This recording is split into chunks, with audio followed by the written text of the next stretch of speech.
Hello बच्चों, आज मैं आपके लिए लेके आया हूँ क्लास 12th फिजिक्स के इलेक्ट्रोस्टैटिक्स चैप्टर का एक बहुत ही इम्पोर्टेंट टॉपिक इलेक्ट्रिक डाइपोल। आइए चलिए हम लोग जानते हैं कि इलेक्ट्रिक डाइपोल है क्या। तो इलेक्ट्रिक डाइपोल एक सिस्टम है जिसमें कि एक जोड़ा चार्ज होता है जो कि इक्वल मैग्नीट्यूड का बट अपोजिट साइन वाला, और बहुत ही वह छोटे डिस्टेंस से वो क्या होता है, सेपरेटेड होता है। तो इसी सिस्टम को, दो चार्ज के इसी सिस्टम को हम लोग इलेक्ट्रिक डाइपोल कहते हैं। तो इसको हम लोग इस तरह से डिफाइन कर सकते हैं कि a pair of two equal and opposite charge separated by a certain distance is known as electric dipole।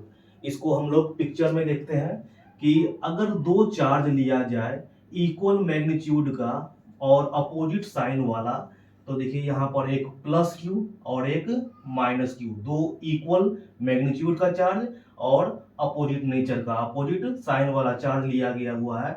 और यह अगर एक दूसरे से बहुत ही कम डिस्टेंस एक सर्टेन डिस्टेंस पर है, और इस डिस्टेंस को अगर हम लोग ले लें 2l, तो यह जो सिस्टम बना टू चार्ज का, इसी को हम लोग कहते क्या है, इलेक्ट्रिक डाइपोल। अब देखिए यहाँ पर दोनों चार्ज के बीच का जो लेंथ है 2l, इसको हम लोग डाइपोल लेंथ के नाम से भी जानते हैं, डाइपोल लेंथ के नाम से भी जानते हैं। तो डाइपोल लेंथ, ठीक है। इसमें कोई भी इलेक्ट्रिक डाइपोल में उसका एक अपना डाइपोल मोमेंट होता है जिसको कि हम लोग P से इंडिकेट करते हैं। इलेक्ट्रिक डाइपोल मोमेंट किससे इंडिकेट किया जाता है, P से। और P का जो डेफिनेशन है कि डाइपोल के कोई एक चार्ज का मैग्नीट्यूड, चाहे वो प्लस क्यू मैग्नीट्यूड लेंगे तो भी क्यू होगा, माइनस क्यू मैग्नीट्यूड लेंगे तो भी क्यू होगा। तो डाइपोल के किसी एक चार्ज का मैग्नीट्यूड और उसके लेंथ के, डाइपोल के लेंथ को अगर मल्टीप्लाई कर दिया जाए तो वह हमें डाइपोल लेंथ, डाइपोल मोमेंट का वैल्यू देगा। तो इस तरह से हम लोग इलेक्ट्रिक डाइपोल मोमेंट को इस तरह से डिफाइन कर सकते हैं क्या, कि किसी डाइपोल के कोई एक चार्ज और डाइपोल लेंथ के गुणनफल को, प्रोडक्ट को क्या कहते हैं हम लोग, तो इलेक्ट्रिक डाइपोल मोमेंट कहते हैं। तो चलिए इसको हम लोग लिखते हैं कि इलेक्ट्रिक डाइपोल मोमेंट क्या है, तो product of any one charge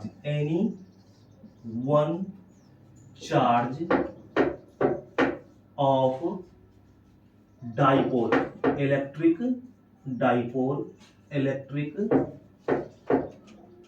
dipole and dipole length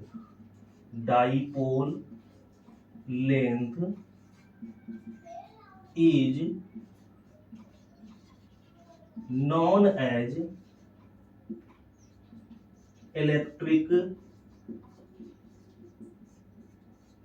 dipole moment। और इसको किस लेटर से हम लोग रिप्रेजेंट करते हैं, तो इट इज रिप्रेजेंटेड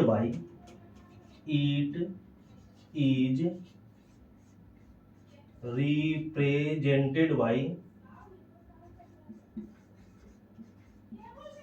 P।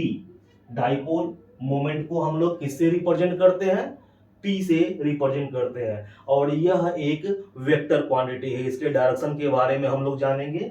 तो हम लोगों को अगर लिखना हो कि P का फॉर्मूला क्या है, तो P इज इक्वल टू क्या हो जाएगा, कोई एक चार्ज यानी कि Q और दोनों के बीच का लेंथ, दोनों चार्ज के बीच का लेंथ, तो क्या लेके चल रहे हैं हम लोग, लेंथ को 2l।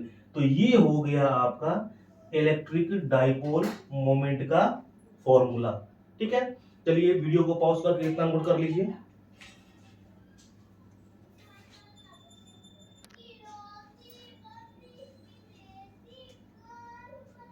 चलिए हमारे पास एक नया क्वांटिटी आ चुका है, वो है इलेक्ट्रिक डाइपोल मोमेंट।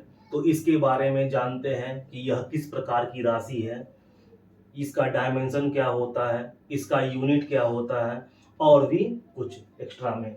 तो आइए सबसे पहले जानते हैं क्या कि इलेक्ट्रिक डाइपोल मोमेंट यह एक सदिश राशि है। क्या है यह? स्केलर क्वांटिटी यह नहीं होता है, यह एक वेक्टर क्वांटिटी है।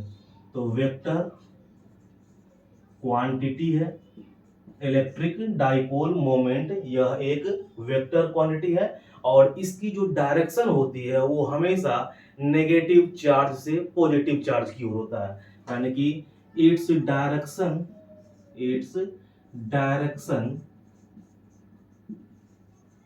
Is along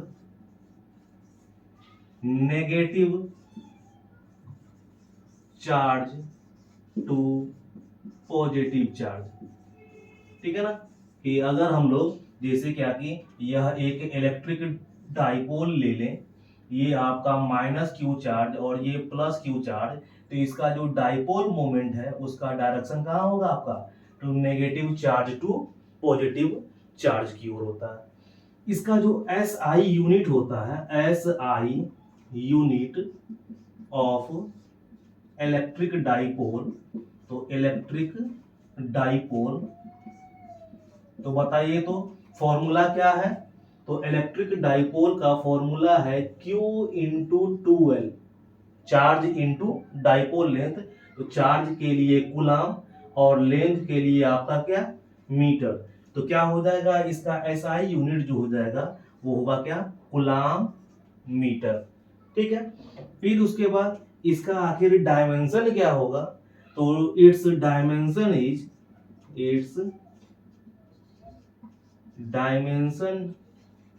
is equal to, तो क्या हो जाएगा? अगर हम डाइपोल का डायमेंशन लेना चाहें तो डायमेंशन क्या होगा आपका? तो डायमेंशन ऑफ पहले चार्ज और फिर डायमेंशन ऑफ लेंथ।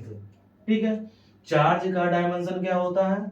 AT, और लेंथ का डायमेंशन क्या होता है? M, sorry L। तो चार्ज के लिए AT और लेंथ के लिए L, तो क्या हो गया इसका डायमेंशन? तो इसका डायमेंशन हो गया ALT। ये थोड़ा सा क्रम आगे पीछे किताबों में मिलेगा, ये क्रम के पीछे मत जाइएगा। फिर उसके बाद अगर कहा जाए, अगर आपसे पूछा जाए कि कोई भी इलेक्ट्रिक डाइपोल है तो उस डाइपोल पर टोटल कितने चार्ज होंगे, तो चूंकि इक्वल मैग्नीट्यूड का और अपोजिट नेचर का चार्ज होता है तो दोनों तो एक दूसरे को कैंसिल कर देगा। तो डाइपोल पर जो टोटल चार्ज होता है वो कितने के बराबर होता है? 0 के बराबर। तो total charge on electric dipole is equal to कितना? 0। ठीक है ना, चलिए इसको नोट डाउन कर लीजिए।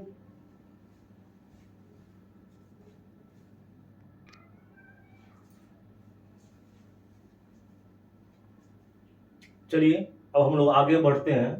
अब हम लोगों के पास एक टॉपिक है क्या कि electric field intensity due to electric dipole. जो अभी हम लोगों ने डाइपोल के बारे में जाना, उसी डाइपोल के कारण किसी पॉइंट पर इलेक्ट्रिक फील्ड इंटेंसिटी के वैल्यू को कैलकुलेट करना है। तो यहाँ पर हम लोगों के पास दो इंपॉर्टेंट केस आते हैं कि इक्वाटोरियल लाइन पर इलेक्ट्रिक फील्ड इंटेंसिटी और एक्सियल लाइन पर इलेक्ट्रिक फील्ड इंटेंसिटी। तो सबसे पहले हम लोगों को जानना होगा क्या कि यह एक्सियल लाइन किसको कहते हैं और इक्वाटोरियल लाइन किसको कहते हैं। तो चलिए देखते हैं। जैसे कि अगर यह एक डाइपोल लिया गया, माइनस क्यू और प्लस क्यू चार्ज, दोनों के बीच का सेपरेशन ये 2L।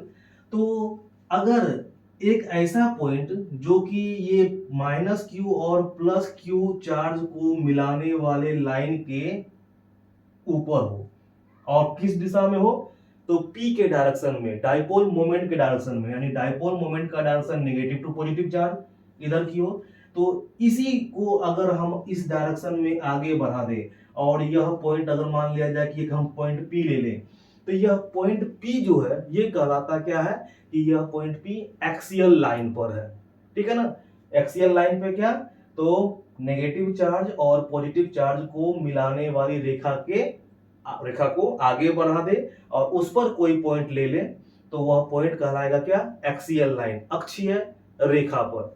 अब आते हैं हम लोग क्या कि यह डाइपोल है, अगर इसके मिड पॉइंट को अगर हम लोग O मान लें और O के परपेंडिकुलर एक डाइपोल लेंथ पर एक परपेंडिकुलर लाइन और कहां से होते हुए, O से होते हुए खींचे, तो ये जो लाइन खींचा गया हुआ है इसको हम लोग कहते हैं इक्वाटोरियल लाइन, ठीक है ना, इक्वाटोरियल लाइन, विषुवत रेखा, विषुवत रेखीय अक्ष पर, ये अक्षीय रेखा, ये कौन सी रेखा, विषुवत रेखीय, ठीक है ना, और इसको हम लोग क्या कहते हैं, निरक्षीय रेखा भी कहते हैं, ठीक है। तो अगर इस पर अगर हम कोई पॉइंट P लें तो इसको हम लोग कहेंगे क्या कि पॉइंट P कहां पर है, तो निरक्षीय रेखा पर है, इक्वाटोरियल लाइन पे है, और ये वाला पॉइंट P कहां पर है, एक्सियल लाइन पे है। तो अब इन्हीं दोनों पॉइंट पर हम लोग बारी बारी से इलेक्ट्रिक फील्ड इंटेंसिटी के वैल्यू को कैलकुलेट करेंगे। तो सबसे पहले चलिए हम लोग अक्षीय रेखा पर इलेक्ट्रिक फील्ड इंटेंसिटी को कैलकुलेट करते हैं इस डाइपोल के कारण।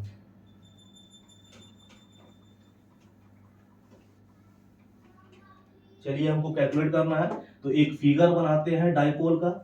तो ये रहा आपका माइनस क्यू चार्ज, ये प्लस क्यू चार्ज, और माइनस क्यू प्लस क्यू को मिलाने वाली रेखा और माइनस से प्लस की ओर किसकी दिशा, P की दिशा। इसी रेखा में अगर हम आगे बढ़ जाएं और एक पॉइंट P लें तो पॉइंट P कौन से लाइन पर है, एक्सियल लाइन पर है। चलिए इन दोनों के बीच का जो है लेंथ हम लोग मान ले रहे हैं क्या कि ये है आपका 2L, और इसका मिड पॉइंट, इसका जो मिड पॉइंट है किसका, डाइपोल के मिड पॉइंट को हम लोग ले रहे हैं क्या, O, ठीक है। मिड पॉइंट का यहाँ पे एक इंपॉर्टेंट रोल है, देखिए ये क्या, जब वो डाइपोल लेंथ है 2L तो और O है मिड पॉइंट, इसका मतलब कि माइनस क्यू चार्ज से O के बीच का जो लेंथ है वो कितना है, L। Similarly plus Q charge से O के बीच का जो लेंथ है वो भी कितना, L। अब अगर ये O से जो एक्सटर्नल पॉइंट जहां पर कि हमको इलेक्ट्रिक फील्ड इंटेंसिटी के वैल्यू को कैलकुलेट करना है उसके बीच का जो डिस्टेंस है अगर हम लोग R ले ले तो देखिए क्या कहेंगे हम लोग कि फर्स्ट चार्ज से पॉइंट P के बीच का जो डिस्टेंस है वो कितने के बराबर, L प्लस R, और ये वाले चार्ज से पॉइंट P के बीच का जो डिस्टेंस है वो कितने के बराबर, तो R माइनस L के बराबर, ठीक है ना। तो हम लोग इसको इसी तरह से, और इसको आप लोग चाहें जैसे फिगर बनाए, फिगर में जो दिख रहा है वही माना की करके लेट अस कंसीडर डेट करके आप लोग लिख लीजिएगा। हम लोग यहाँ पर केवल कैलकुलेट करेंगे, ठीक है ना, कैलकुलेशन देखेंगे। क्या निकालना है हमको, इस डाइपोल के कारण, इस डाइपोल के कारण पॉइंट P पर इलेक्ट्रिक फील्ड इंटेंसिटी, और डाइपोल में तो आपका दो चार्ज है तो दोनों चार्ज के कारण पहले पॉइंट P पर इलेक्ट्रिक फील्ड इंटेंसिटी निकाल लेंगे और प्रिंसिपल ऑफ सुपरपोजिशन का यूज करते हुए इक्विवेलेंट इलेक्ट्रिक फील्ड इंटेंसिटी को हम लोग यहाँ पर निकालेंगे। तो चलिए सबसे पहले निकालते हैं क्या कि माइनस क्यू चार्ज के कारण P पर electric field intensity, electric field intensity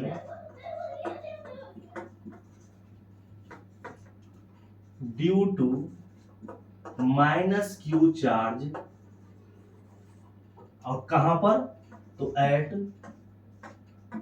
point P is equal to कितना होगा, तो इसको पहले हम लोग ये मान लें क्या कि E माइनस चार्ज, ये इंडिकेशन के लिए इज इक्वल टू कितना, तो इलेक्ट्रिक फील्ड इंटेंसिटी का आपका फॉर्मूला होता है क्या, तो 1/4 पाई एप्सिलॉन नॉट इनटू क्या, तो चार्ज कितना है Q, और बाई डिस्टेंस का स्क्वायर, तो डिस्टेंस कितना है माइनस Q से P के बीच का डिस्टेंस है R प्लस L, तो ये हो गया R प्लस L का होल स्क्वायर। इसको हम लोग मान लेते हैं क्या, इक्वेशन 1।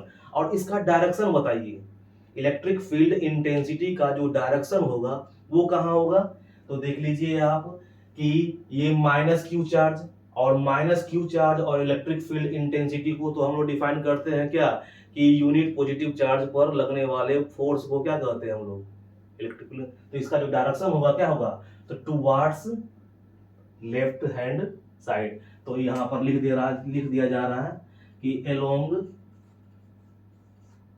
लेफ्ट हैंड साइड, ठीक है ना, ये बाएं साइड में। चलिए अब हम लोग, ये हमारा काम हो चुका है माइनस क्यू चार्ज के कारण। अब हम लोग लेके चलते हैं कि प्लस क्यू चार्ज के कारण। तो इलेक्ट्रिक सिमिलरली कि electric field intensity due to plus Q charge कहाँ, तो at point P is equal to कितना, इसको हम लोग मान लेते हैं E plus, is equal to क्या, तो 1/4 पाई एप्सिलॉन नॉट इनटू क्या, तो चार्ज बाई डिस्टेंस क्या है प्लस क्यू का P से, तो ये है डिस्टेंस R माइनस एल का होल स्क्वायर। इसको मान लिया गया इक्वेशन 2। और इसका डायरेक्शन क्या, तो ये प्लस चार्ज है और यहाँ पर अगर हम प्लस चार्ज को रखते हैं तो रिपल्सन होगा, यानी कि इसका जो डायरेक्शन होगा अलोंग राइट हैंड साइड। तो यहाँ पर लिख दिया जा रहा है कि अलोंग राइट हैंड साइड, ठीक है। अब दो फील्ड आ चुका है हमारे पास। अब यहाँ पर टोटल इलेक्ट्रिक फील्ड इंटेंसिटी के वैल्यू को कैलकुलेट करना है, और जिसके लिए हम लोग प्रिंसिपल ऑफ सुपरपोजिशन का यानी सुपरपोजिशन प्रिंसिपल का यूज करेंगे, ठीक है। तो सुपरपोजिशन प्रिंसिपल के हिसाब से जो इक्विवेलेंट या रिजल्टेंट इलेक्ट्रिक फील्ड जो होगा वो तो वेक्टर सम के बराबर होगा। तो वेक्टर सम यानी कि साइन का भी ध्यान देना होगा। तो यहाँ पर ये देखिए कि ये है लेफ्ट हैंड साइड में, और ये फील्ड क्या कहाँ पे काम कर रहा है, राइट हैंड साइड में, यानी कि दोनों फील्ड का डायरेक्शन अपोजिट में है। तो अपोजिट में है तब तो यहाँ पे माइनस करना होगा, और माइनस जो करना होगा वो किसमें से किसको माइनस करना होगा, तो रिजल्टेंट निकालने के लिए ज्यादा इलेक्ट्रिक फील्ड में से कम इलेक्ट्रिक फील्ड को हम लोग माइनस कर लेंगे। तो ज्यादा कौन सा इलेक्ट्रिक फील्ड है, तो देखिए यहाँ पर भागा दिया जा रहा है, डिवाइड किया जा रहा है R प्लस एल के होल स्क्वायर से, और यहाँ पर R माइनस एल के होल स्क्वायर से। ये कम से डिवाइड किया जा रहा है मतलब ये ज्यादा है, और ये ज्यादा से डिवाइड किया जा रहा है मतलब क्या है, कम। R minus L R plus L के कंपेरिजन में क्या होता है, कम। तो कम से भाग देंगे तो क्या होगा, ज्यादा, और ज्यादा से भाग देंगे तो कम। तो क्या लिखते हैं यहाँ पर कि इसीलिए E resultant is equal to क्या हो जाएगा, तो ज्यादा कौन है, ये E प्लस वाला, उसमें से माइनस क्या करना है, E माइनस वाले को। और डायरेक्शन किसका होगा, ये रिजल्टेंट का जो डायरेक्शन होगा, तो जो ज्यादा होगा उसी के अलोंग। तो ज्यादा कौन है, E प्लस। तो इसका मतलब क्या कि रिजल्टेंट का डायरेक्शन भी क्या होगा, राइट हैंड साइड में। तो यहाँ पर लिख दिया जाएगा क्या कि अलोंग राइट हैंड साइड। चलिए अब लगभग सारा काम हो चुका है, केवल E प्लस और E माइनस को रख करके जो यहाँ पर 1 में और 2 में आया हुआ है हम लोग सॉल्व करेंगे। चलिए रखते हैं हम लोग। तो E प्लस का जो वैल्यू है वो क्या है, 1/4 pi epsilon naught into Q by R minus L का होल स्क्वायर, और फिर माइनस में क्या, तो 1/4 pi epsilon naught into Q by R plus L का होल स्क्वायर। अब इसको सोल्व करते हैं हम लोग, जो कॉमन है ले लें। कॉमन क्या है, Q common, 4 pi epsilon not common हो गया, बचा क्या यहाँ पर, तो यहाँ बचा हुआ है 1/R माइनस एल का whole square minus R plus L का होल स्क्वायर, ब्रैकेट बंद। आगे क्या, तो Q by 4 pi epsilon naught. अब हम लोग एलसीएम लेते हैं, R माइनस एल का होल स्क्वायर और R प्लस एल का होल स्क्वायर। तो क्या हो जाएगा आर माइनस एल का whole square into R plus L का होल स्क्वायर। और यहाँ ऊपर में क्या, तो ऊपर में होगा आर प्लस एल का whole square minus R minus L का होल स्क्वायर। अब आगे ये देखिए Q by 4 pi epsilon naught into ये a प्लस बी का whole square minus a minus B का होल स्क्वायर। इसका फॉर्मूला होता क्या है आपका 4ab। तो 4 a की जगह पे r, b की जगह पे l, वो रख दिया गया। फिर यहाँ पर क्या, तो पहले दोनों पर चूंकि स्क्वायर है तो हम लोग इस दोनों पर होल स्क्वायर कर सकते हैं। फिर क्या है a plus B into A minus B, मतलब A square minus B square. तो ए स्क्वायर मतलब a की जगह पे क्या है, सॉरी, ये R square minus L square का होल स्क्वायर। ठीक है ना। अब ये आपका ई रिजल्टेंट का वैल्यू एक फॉर्म में आ चुका है। अब इसको हम लोग और फॉर्म में भी लिखते हैं। चलिए यहां देखते हैं। तो ई रिजल्टेंट जो होगा, ये देखिए एक Q और यहां पर जो 4L है इसमें से 2L अगर हम लोग अलग कर दें तो क्या होगा Q इंटू 2L। बच क्या गया हुआ है, Q ले चुके हैं, एक 2 ले चुके हैं, एक 2 बचा हुआ है और एक R बचा हुआ है। और बटा में क्या, तो 4 पाई एप्साइलन नोट इंटू क्या, तो into R square minus L square का होल स्क्वायर। ठीक है, आगे देखते हैं हम लोग। E resultant equal to Q into 2L, हम लोग जानते हैं किसके किसके बराबर होता है, डाइपोल मोमेंट यानी कि P के बराबर। तो क्या हो जाएगा, ये P रख देंगे अगर इसके बदले में P रख देंगे तो ये क्या हो जाएगा 2PR या 2RP by 4 pi epsilon naught into R square minus L square का होल स्क्वायर। ये आपका रिजल्टेंट इलेक्ट्रिक फील्ड इंटेंसिटी का फॉर्मूला आ चुका है। कौन से लाइन पर, एक्सियल लाइन पर। ठीक है ना। इसमें कुछ हम लोग केस लेके चल रहे हैं, जैसे क्या कि केस क्या, कि यदि ये L डाइपोल लेंथ का आधा अगर R से बहुत ही छोटा हो, यानी कि इफ R सॉरी L बहुत बहुत छोटा हो किसके, R के, तो हम लोग क्या कर सकते हैं, R के कंपैरिजन में L को घटा सकते हैं, नेग्लिजिबल मान सकते हैं। जब बहुत ही छोटा है तो ये जो आपका इक्वेशन है ई रिजल्टेंट का, ये किस में बदल जाएगा, तो 2PR बटा 4 पाई एप्साइलन नोट इंटू, ये देखिए तो क्या एल स्क्वायर, इसको तो नेग्लिजिबल ही मान रहे हैं, बस क्या जा रहा है आपका आर स्क्वायर, और आर स्क्वायर का होल स्क्वायर मतलब क्या आर पर पावर 4। अब देखिए ये आर यहाँ पर 3 टाइम्स में कट जाएगा, तो क्या हो जाएगा यहाँ पर ई रिजल्टेंट इज इक्वल टू, इसको अरेंज करके थोड़ा सा अच्छे से लिखते हैं, 1/4 पाई एप्सिलॉन नोट इनटू में क्या, तो 2p बाई क्या आर क्यू। तो ये भी एक फॉर्मूला है किसके लिए, इलेक्ट्रिक फील्ड इंटेंसिटी के लिए, किसके कारण, डाइपोल के कारण। कहां पर, एक्सियल लाइन पर। अब इसमें देखिए क्या कि 1/4 पाई एप्सिलॉन नोट कांस्टेंट, किसी भी एक फिक्स डाइपोल के लिए p का वैल्यू भी कांस्टेंट, तो क्या हो जाएगा कि E का जो वैल्यू है या E का जो मान है वो किसके, तो r क्यूब के इनवर्सली प्रोपोर्शनल होता है। ये आप लोग ऑब्जेक्टिव के लिए याद रख सकते हैं। तो ये हो गया आपका कंप्लीट आंसर इसके लिए। तो इलेक्ट्रिक फील्ड इंटेंसिटी का वैल्यू कहां पर, तो एक्सियल लाइन पर, किसके कारण, डाइपोल के कारण। चलिए इसको नोट कर लीजिए।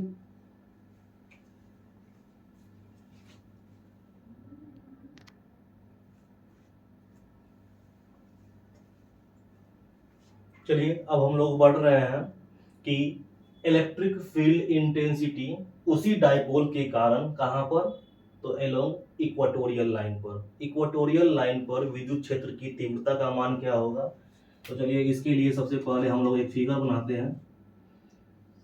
तो ये आपका माइनस क्यू चार्ज, ये प्लस क्यू चार्ज, दोनों के बीच का जो सेपरेशन है वो 2L। तो ये सेपरेशन 2L के बराबर, जो कि डाइपोल लेंथ कहलाता है। इस डाइपोल का जो मिड पॉइंट है वो क्या है आपका O। इस मिड पॉइंट से इस डाइपोल लेंथ पर एक परपेंडिकुलर लाइन खींचा गया हुआ है, और वहीं परपेंडिकुलर लाइन पर एक पॉइंट P है जो कि O से R डिस्टेंस पे है, और इसी पॉइंट P पर हमें निकालना है इलेक्ट्रिक फील्ड इंटेंसिटी का वैल्यू। तो थोड़ा सा ज्योमेट्री वाला काम हम लोग कर ले रहे हैं। तो चलिए पहले हम लोग इसको, ये अगर चार्ज ए पोजीशन मान लें तो इस ए को पहले P से मिला देते हैं। फिर ये अगर चार्ज को B मान लें तो B को P से मिला देते हैं, मिल गया।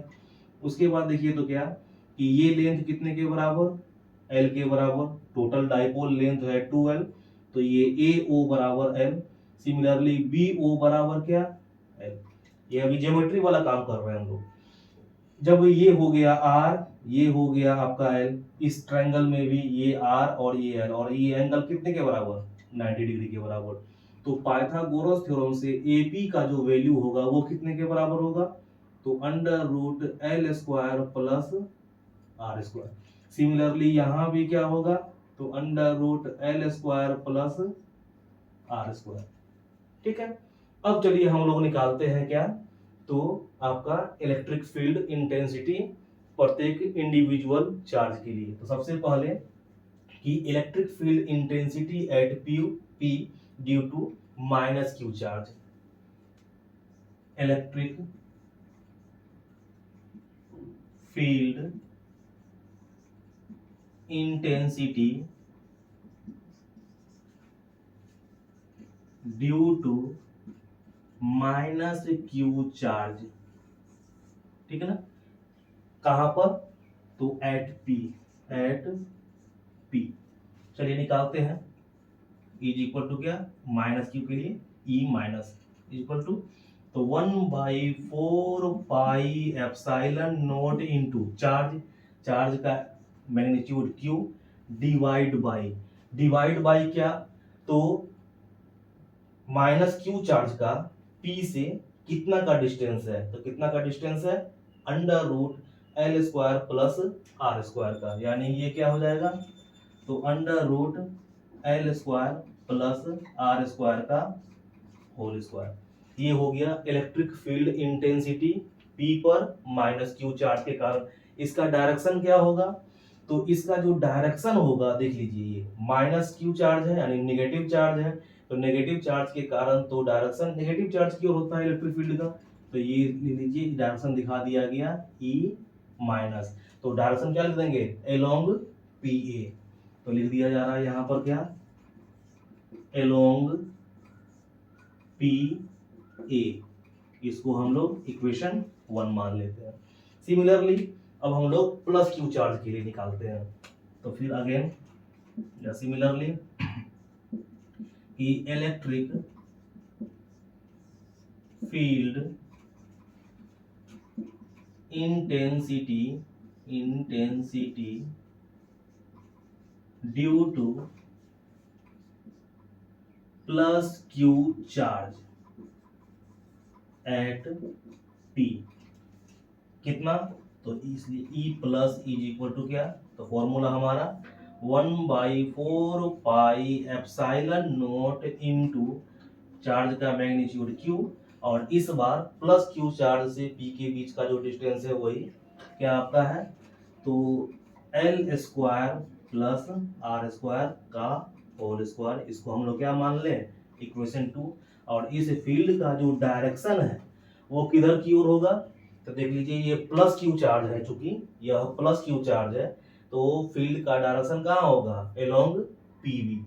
इसी को थोड़ा सा हम लोग आगे बढ़ा दें, तो इसको अगर D मान लें तो हम लोग कह सकते हैं कि इलेक्ट्रिक फील्ड का जो डायरेक्शन है इस प्लस क्यू चार्ज के कारण अलोंग PD। तो ये E प्लस, तो लिख दे रहे हैं यहाँ पर अलोंग PD। अब देखिए क्या कि दो फील्ड आया, एक ई माइनस और एक ई प्लस। ई माइनस का जो डायरेक्शन है अलोंग पी ए और ई प्लस का जो डायरेक्शन है अलोंग पी डी। अब इन दोनों के बीच का जो एंगल अगर लेना हो तो वो कितने के बराबर होगा? तो देखिए, अगर इसको हम लोग थीटा मान लें, ये एंगल, और ये भी एंगल थीटा मान लें, तो ये कितने के बराबर होगा? तो ये हो जाएगा आपका 2 थीटा। क्यों? क्योंकि एक्सटीरियर एंगल जो होता है अपने सामने के इंटीरियर एंगल्स के सम के इक्वल होता है। तो ये थीटा और ये थीटा दोनों का सम 2 थीटा। अब कहिएगा कि ये थीटा तो ये भी क्यों थीटा? तो ये एक आइसोसेलेस ट्रायंगल बन रहा है। देखिए तो आपका है ना, ये साइड और ये साइड भी क्या है? Under root L square plus R square. और ये साइड भी क्या है? Under root L square plus R square. तो जब आइसोसेलेस ट्रायंगल है तो बेस एंगल तो इक्वल होगा ही, तो ये थीटा और ये भी आपका थीटा, और ये हो गया 2 थीटा। अब हम लोग निकाल रहे हैं क्या कि ई रिजल्टेंट का वैल्यू। तो ई रिजल्टेंट, इसलिए ई रिजल्टेंट जो होगा वो क्या होगा?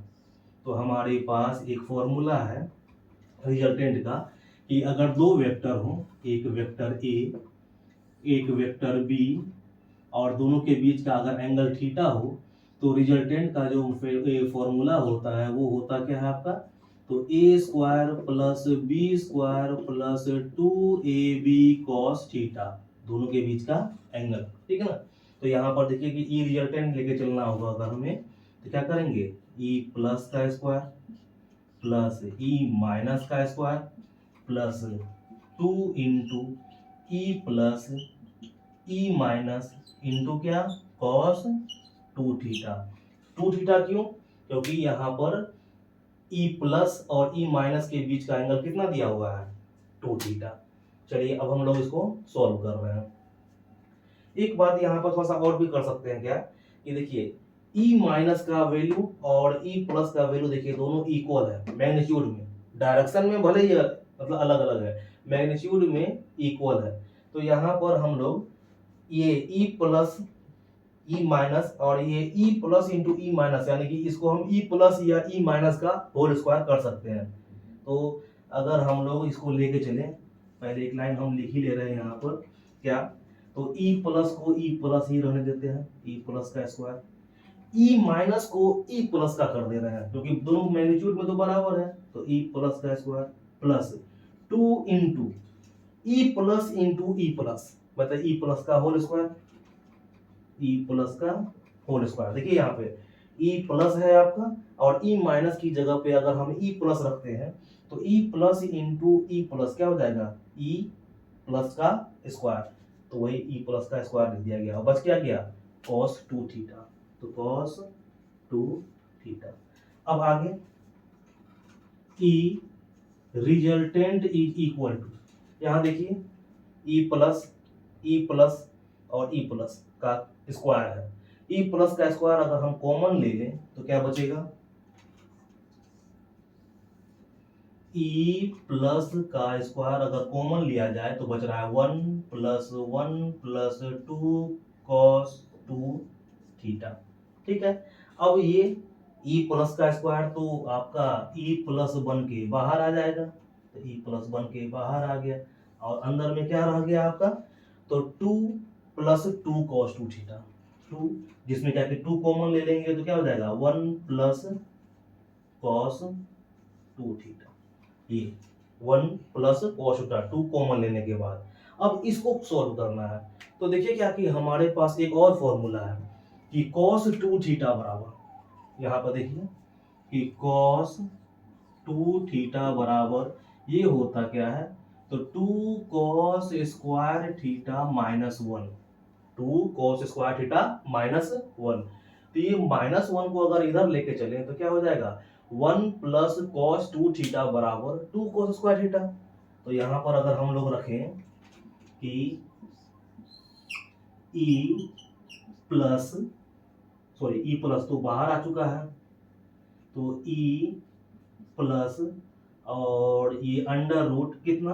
तो 2 इंटू, और ये 1 प्लस कॉस 2 थीटा के बदले में 2 कॉस स्क्वायर थीटा, तो 2 कॉस स्क्वायर थीटा। तो क्या हो गया ये, E resultant is equal to E plus, और दो को दो, एक दो बन के बाहर, cos square theta cos theta बन के बाहर, तो क्या हो जाएगा ये 2 कॉस थीटा। ठीक है ना। अब यहाँ पर कॉस थीटा का वैल्यू हम लोग रखेंगे, ई प्लस का वैल्यू रखेंगे, और उसको सोल्व करके जो इलेक्ट्रिक फील्ड इंटेंसिटी का वैल्यू जो निकालना है वो हम लोग निकाल लेंगे। तो चलिए पहले इतना नोट कर लीजिए।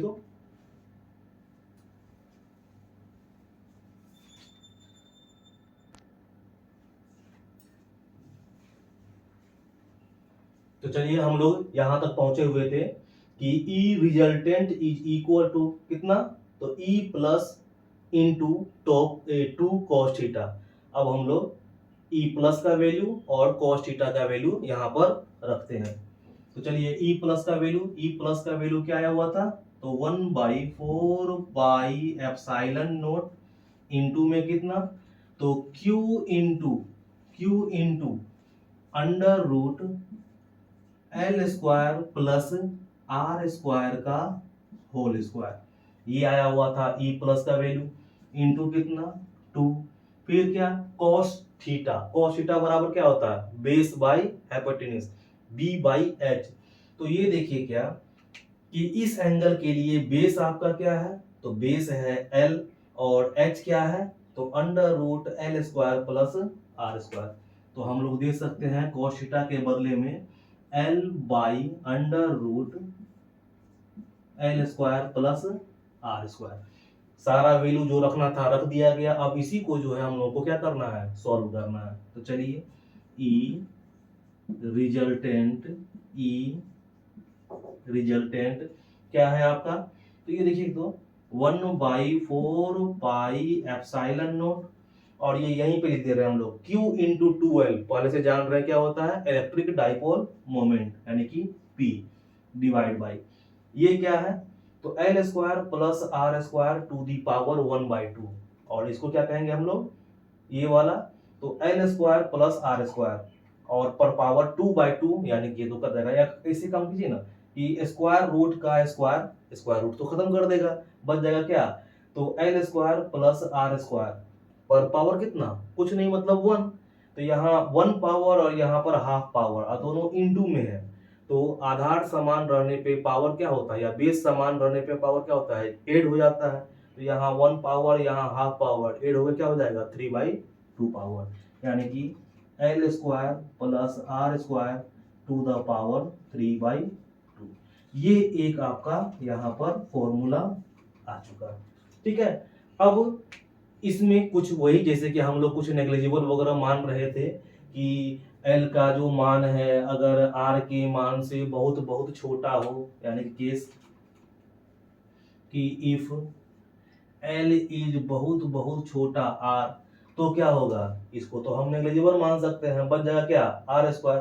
तो क्या हो जाएगा इस केस में ई रिजल्टेंट इज इक्वल टू कितना, तो 1/4 pi epsilon naught into P by क्या, तो ये खत्म आपका, बच गया है आर स्क्वायर, और आर स्क्वायर पर पावर 3/2, आर स्क्वायर पर पावर 3/2, 2 और 2 कट गया, बचा क्या आपका, तो E resultant is equal to 1/4 pi epsilon naught into P by R Q. तो ये हो गया आपका इक्वाटोरियल लाइन पर इलेक्ट्रिक फील्ड इंटेंसिटी किसके कारण, तो इलेक्ट्रिक डाइपोल के कारण। और इसमें भी आप देखिए कि 1/4 पाई एप्सिलॉन नॉट का जो वैल्यू है वो कांस्टेंट, एक फिक्स डाइपोल के लिए P का वैल्यू कांस्टेंट, तो बच क्या गया आपका आर क्यू। मतलब कि इक्वाटोरियल लाइन पर भी इलेक्ट्रिक फील्ड इंटेंसिटी जो होता है वो किसके, डाइपोल के मिड पॉइंट से जो डिस्टेंस है पॉइंट का, उसके क्यूब के इनवर्सली प्रोपोर्शनल होता है। ठीक है ना। तो चलिए ये सब ऑब्जेक्टिव में आप याद रखिएगा कि एक्सियल लाइन पर भी यही निकला हुआ था और इक्वाटोरियल लाइन पर भी ये कंडीशन सेम था, बस फॉर्मूला आपका अलग अलग है। ठीक है ना, इसको नोट कर लीजिए। और आज हम लोगों ने एक बार रिवाइज कर लेते हैं कि आज हम लोगों ने क्या जाना। तो आज हम लोगों ने स्टार्ट किया था इलेक्ट्रिक डाइपोल से कि इलेक्ट्रिक डाइपोल क्या है। तो इलेक्ट्रिक डाइपोल क्या है, तो टू इक्वल मैग्नीट्यूड का चार्ज और अपोजिट साइन का चार्ज अगर बहुत ही सर्टेन डिस्टेंस पे, कम डिस्टेंस पे अगर रखा गया हो, तो इससे जिस सिस्टम का निर्माण होता है, फॉर्मेशन होता है, वही सिस्टम क्या कहलाता है, इलेक्ट्रिक डाइपोल। और इलेक्ट्रिक डाइपोल के लेंथ को हम लोग बेसिकली क्या कहते हैं, 2L से या 2A से कई अलग जगह पे मिलता हुआ। फिर इलेक्ट्रिक डाइपोल का एक होता है electric dipole moment. Electric dipole से संबंधित एक क्वांटिटी है इलेक्ट्रिक डाइपोल मोमेंट, जिसको कि हम लोग P से इंडिकेट करते हैं। और P का जो डायरेक्शन होता है वो क्या होता है हमेशा, तो negative charge to positive charge की ओर होता है। ठीक है, यह एक वेक्टर क्वांटिटी है। टोटल डाइपोल की अगर बात की जाए तो टोटल चार्ज अगर किसी डाइपोल पर लेके चलते हैं वो कितने के बराबर होता है, 0 के बराबर होता है। ठीक है ना। इसका एसआई यूनिट क्या है, तो इलेक्ट्रिक डाइपोल मोमेंट का जो एसआई यूनिट है वो होता है आपका क्या, कूलाम मीटर। ठीक है ना। उसके बाद हम लोग आगे बढ़े कि किसी इलेक्ट्रिक डाइपोल मोमेंट के कारण इलेक्ट्रिक फील्ड इंटेंसिटी को निकाले। कहां कहां पे निकाले हम लोग, तो दो जगह पे, एक एक्सियल लाइन पर और दूसरा इक्वाटोरियल लाइन पे। और यह क्वेश्चन बहुत ही इंपॉर्टेंट है, अलग अलग बोर्डों में पूछा जाता है कि इलेक्ट्रिक डाइपोल को डिफाइन करें या इलेक्ट्रिक डाइपोल मोमेंट को डिफाइन करें, और इसके कारण इसके एक्सियल लाइन पे पूछा जा सकता है या इक्वाटोरियल लाइन पर। हिंदी में एक्सियल लाइन अक्षीय रेखा और इक्वाटोरियल लाइन क्या, विषुवत रेखा। ठीक है ना, या निरक्षीय रेखा। तो चलिए आज के लिए इतना ही। अगर आपको मेरा वीडियो पसंद आ रहा हो तो लाइक और सब्सक्राइब जरूर करें। Thank you.